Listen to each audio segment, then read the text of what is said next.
for animals that they can take that are not going to put up a fight. So their behavior is not anything like a dog. No. You know, like dogs that if you're riding a bike, pushing strollers, you know, a loose dog will come out and try That's to right. bite you. Dogs are much more dangerous. That's what she was saying. The behavior of a loose dog, if you're riding a bike or if you're jogging, you know, a loose dog may have that predatory chase. That is very dangerous. Might I add real quickly on the animal control side of this, that's why when our officers come out, we cannot physically capture a coyote. It will always run from us. Whereas there are some dogs that you can corner, and there are some dogs that will come at you. But there is no way that we can ever physically run after a coyote, and that's why they always run from us. Yes. On the city website, it said they were putting traps out and not to bother them. If it's not a good idea to trap them, why are they doing it? I think that's because of the city, because of citizens demanding that the city do something. Yes. And I will tell you, in this last year, we have had a 0% success rate with that. That's why we have since decided to do something like this. Yes.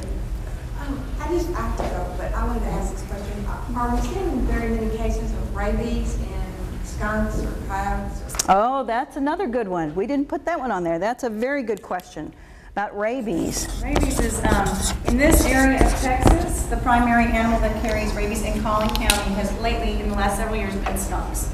In the Austin area, Travis County, it's bats. But at any given time, it could be any of the top 5 animals, which are fox, raccoons, and the skunks and the bats and the coyotes. The problem is that we have to capture something like that and test it to know if that's what it is deceased from or what it is sick from. And when we've captured raccoons in Lewisville, everyone I would have sworn maybe had rabies by the way it was behaving. Not a single one has been positive. Or skunks? What about skunks? But the skunks, yes. We have had 2 rabid skunks in the city of Lewisville in the last year, and we've had 1 rabid bat that we have actually captured and tested that was positive. And the thing to know about rabies is that there are different strains of rabies, and generally the animal, like a bat or a skunk, will bite other bats and other skunks. Skunks go down into burrows, they bite other skunks. Bats are in a colony, they bite other bats. It's extremely unusual for a skunk or a bat to bite a coyote. Coyotes do the same thing when they see a skunk that we do. They back away. They don't use it. Pardon me? That's not part of their prey. No, no, no. No, no. They have that with, you know, you think about how bad a skunk smells to our nose. Imagine if you had 100 times that sense of smell, what a skunk odor would do to you.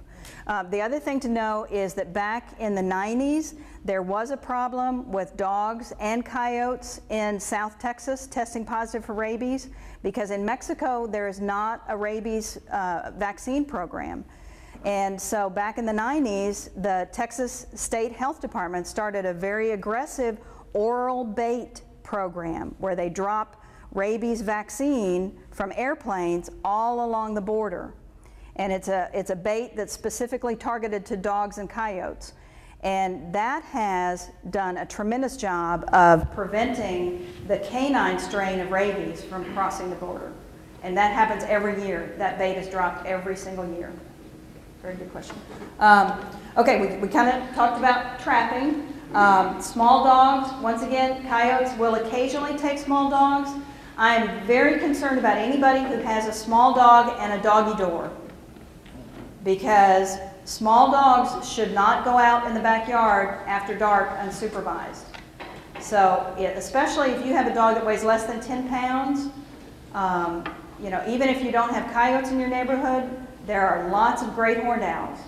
And any dog that weighs less than 10 pounds definitely could be prey to a great horned owl. So if you have a small dog, it should never be outdoors at night unsupervised. So I would definitely encourage you to close that doggy door at dusk.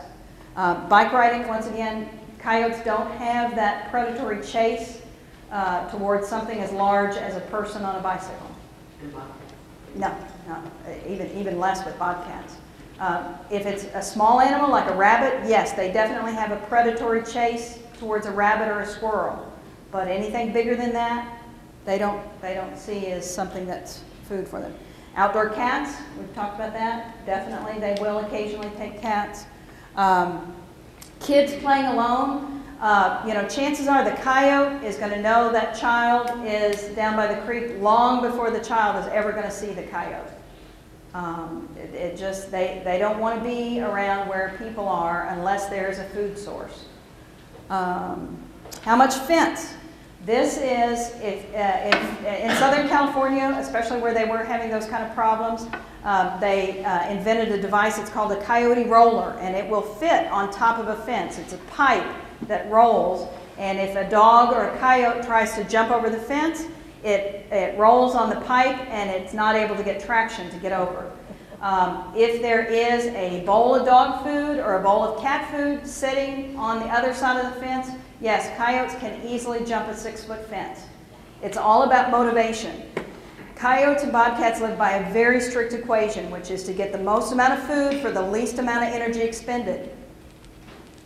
So they're not going to randomly jump over fences where they don't smell easy food. Yes? They won't jump over. I have 2 little dogs, and they won't jump over to get the dogs. Not during the daytime, but I would not leave them out at night. Last year, there was riding a green dog. It was like 8 o'clock in the morning. When I dog that, and it was 5 feet from the fence. Yeah, And I was ready to climb over. yeah. No, they're much more likely to go after something that they don't have to jump a fence for. But I would definitely make sure those little dogs were not out at nighttime. Okay, where are they spotted? Everywhere. I mean, like I said, 3 in Central Park in New York City, in downtown Chicago, 360 coyotes in metropolitan Chicago. Coyotes are thriving everywhere. The ones that we see are a tip of the iceberg are the ones that are out there. And that's the other thing that the study in Chicago found, was even though these coyotes were living in close proximity to people, very few of them were ever seen, because they are mainly traveling in areas along creeks and where they're finding plentiful food. I'll interject real quick. If you're talking about the city of Lewisville, however, we've had 3 main areas in the last several months. And one primary one has been right on the west side of 35, College Parkway and Valley. And that's been a huge area. Any of the neighborhoods around there, including San Antonio and Clydesdale, and moving towards 35.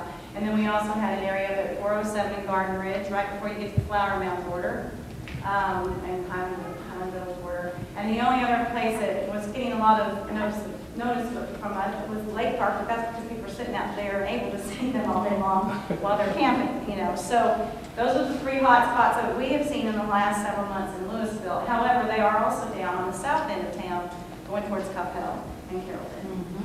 But that's not as densely populated, so we're not hearing about it. My point of that was that the primary area of College and Valley is that there's a lot of neighborhoods in there, a lot of street by street by street, block after block of trash and little animals out and so forth. So it's a primary food source for these coyotes this year. The other thing about, are they nocturnal? It depends on the time of year. During the winter, coyotes are it's very normal for coyotes to be out in broad daylight, especially if they're chasing squirrels. You know, squirrels are only out during the daytime. But as we get into the spring and summer and it gets hotter, coyotes become totally nocturnal. During the summer months, coyotes are most active between 10 p.m. and midnight. But during the winter and the early spring, it's very normal for them to be out in broad daylight. They kind of shift their schedule as the temperature rises. Okay? And also, they're more likely to be seen during the winter because all the leaves are off the plants. And so there's not nearly as much cover. And so that's the other thing, is the coyotes may be traveling in that same area year-round, but people see them this time of year because all the leaves are off the bushes.